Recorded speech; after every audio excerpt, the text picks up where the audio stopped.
1920 నుంచి ఇప్పటి వరకు దాదాపు 104 సంవత్సరాల అద్భుతమైనటువంటి చరిత్ర కలిగినటువంటి industry direct selling. It is not the fake industry and it is not the business of selling A soap, it is the business of giving a hope. కొన్ని లక్షల మంది తలరాతలు మారుస్తున్నటువంటి వ్యవస్థ డైరెక్ట్ సెల్లింగ్. ఒక ధనవంతుడు డబ్బు సంపాదించడానికి కొన్ని లక్షల మార్గాలు ఉన్నాయి, కానీ ఇయ్యాల తలుచుకున్న సైకిల్ మీద తిరిగేటోడు కూడా బెంచ్ కార్లో తిరిగే అవకాశం ఒక డైరెక్ట్ సెల్లింగ్ లోనే ఉంది. అది నేను ఘంటాపదంగా చెప్తాను. కాకపోతే ఈ ఇండస్ట్రీ బేస్ లైన్ ఏంటిది? ఎందుకు ప్రపంచవ్యాప్తంగా ఒక ఐఏఎస్ ఆఫీసర్ కూడా ఉద్యోగాన్ని రిజైన్ చేసి వచ్చిండు?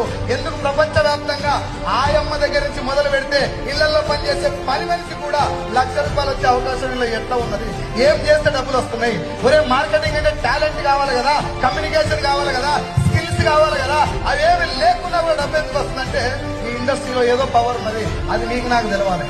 Yes or no? So direct selling అంటే ఏంటిది అని చెప్పే ముందు డైరెక్ట్ సెల్లింగ్ గురించి ఒక్క లైన్ సార్. ఏపీలో, తెలంగాణలో, ప్రపంచ వ్యాప్తంగా భారతదేశంలో డైరెక్ట్ సెల్లింగ్ ఇండస్ట్రీకి లీగాలిటీ ఉంది, చట్టం ఉంది. ఇది ఫేక్ ఇండస్ట్రీ కాదు. ఈ ఇండస్ట్రీలో ఫేక్ కంపెనీలు ఉన్నాయి. Yes or no?